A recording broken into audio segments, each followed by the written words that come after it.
Good morning, peeps. So, first let me say, please excuse my voice.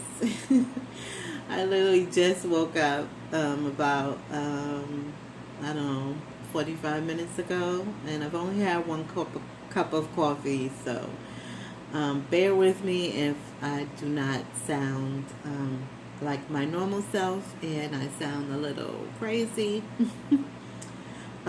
But I wanted to do this video early because I was asked a bunch of questions about, well, not a bunch of questions. I was asked a few questions about my coffee dyeing because I posted a picture of the goodies that I had coffee dyed in one day. And I was asked a few questions, and I said, well, maybe I'll do a video showing how I do it. Because I was told that my way seemed simpler than what I guess is out there on YouTube. I don't bake mines, one because it's too hot, and two because I like to multitask when I do anything. So I will forget that they're in there and burn my house down. So, and I just don't have the patience to babysit paper. I just don't have the patience. So I just let mine's air dry, and it dried fairly quickly. Like I said, I did all this in one day, so um, if you have that kind of time, got nothing else to do, this is what I did. Um, so I'm gonna do my best to show. I'm gonna try to do it quick because I have to do it in my dining room where my AC is, and I have to shut my AC off to do the video. So it's gonna get hot in there. Really, the AC's on now. I'm trying to cool it off because I shut it off when I go to bed at night. But um, yeah, it's gonna get hot in there pretty quick. So I'm gonna try my best to show it to you and get it done, and hopefully I could do a good job so you guys can see. There's so many videos out there of coffee dyeing, and yeah, I can say I watched a couple of them, and some of them do seem a little much. It's a lot of them bake theirs, and I get why some of them bake them because they get lines, or they get for whatever reason they bake theirs. Like I said, that I can't. But anyway, let me get this done. So if you know me, I say this all the time. I don't measure anything. I don't time anything. So there's no exact measurement of how much coffee I use or how long I put it in there. I eyeball everything. If I see that my coffee is not dark enough, I'll make it darker. That's just how I do everything. For me is visual. So let's get started so I can hurry up and get this done. So we'll start first with doilies. These are all were white doilies, and as you can see, some of them are darker than others. You can see these were already craft. I just wanted them to be a little imperfect, which they really didn't come out very imperfect. What I realized when I did this is that I've coffee dyed before, and this is the first time that everything came out pretty perfect. Like there's like no, well, on some of them there's a little imperfection, I guess that's what you would call it, like splotches and stuff on it. But for the most part, a lot of them came out really, and I don't know why that is, because I've done this before and that wasn't the case. So I don't know. So I did some coin envelopes. These were white coin envelopes. So you can see the variation, or maybe you can see, I don't know if you can see on here, the variation of the colors. When you do coin envelopes, they do come apart. I think I glued these back yesterday. So that's why these haven't come apart. But these, you will see the darker ones, I haven't gotten to gluing them. So they come apart. Some of them I was able to glue. And like these, I like how it looks like I inked around the edges of these, but I didn't. So these came out pretty cool looking. I like how these came out. So that's those. And I'm gonna move kind of fast, you guys, so I can get through this. These are some Library Pockets. These were a very, very faint, you know, that faint manila color. So these came out pretty cool. I'm surprised the adhesive stickers stayed on, because these stayed in there a good long, you know, good while. And then I have some smaller. Now these came out pretty imperfect, which I like. This is what usually happens, but for some reason, these were the only ones that came out like that.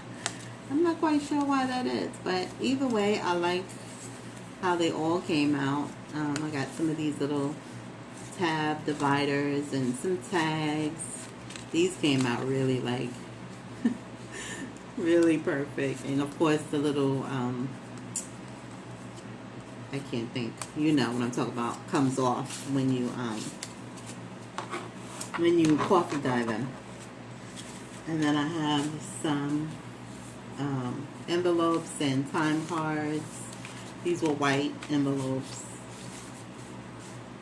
And some book pages that were, they were like yellowed, a little yellow, so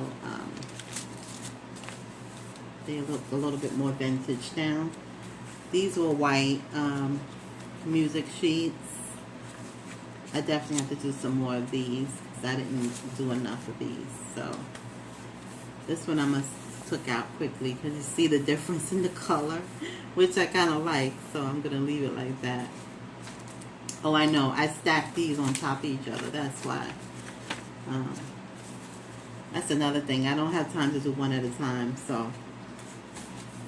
This is cardstock, and what I did with this is I used what's called, it's from Martha Stewart, and they're called adhesive silk screens, and I've had these in my stash forever. I used a couple of these for a canvas.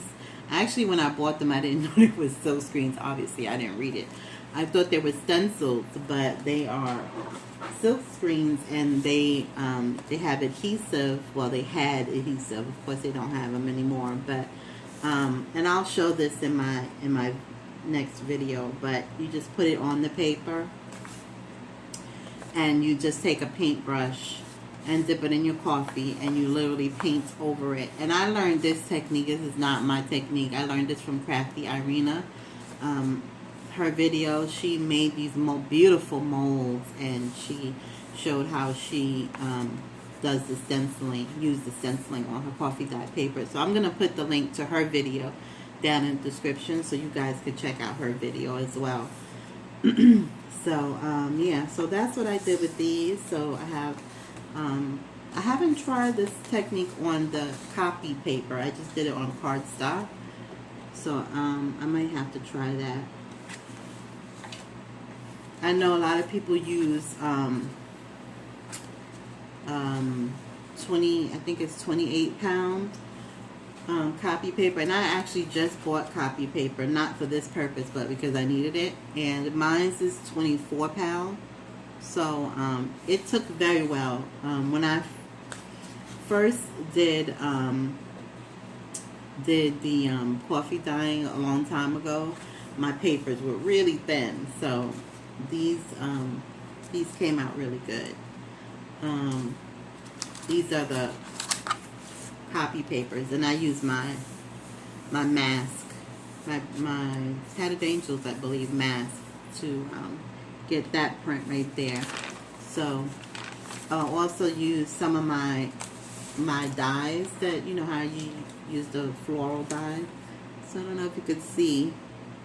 These came out a little bit more imperfect than everything else, I think. But yeah. So that's it. I'm gonna end this video now, so that I can try to set up for my little show and tell. If you have any questions, feel free to ask. But if you want like perfect measurements, I can't give you, because I don't measure. I don't measure anything, but I hope that helped those of you out there. Oh, I didn't even get to show you. I didn't show you the lace. So yeah, the lace is the lace came out beautiful. This was white, very white lace. So it came out really nice, and it soaked up the coffee really fast. So I think I don't know how long I left it in there, but I know the first time I put it in there, it wasn't dark enough for me. So I just put it in again. And that's the thing, you really go by what you like. You know, it's a personal preference. So this was also white, and I think this one soaked it up the fastest. So I love that. And then my seam binding, this I put in a few times because it wasn't, I didn't separate it. I just just dumped it in there. So some of it came out darker than the other. So, which I wanted. I didn't want it all one color. So I dumped it in there a couple of times. So that's that. So there you go. That's my coffee dyeing. And in the next video, I hope I'm able to share with you how I do mine, and I hope that helps you do some of your own. So with that said, I hope you have a good day, and I'll see you soon. Bye.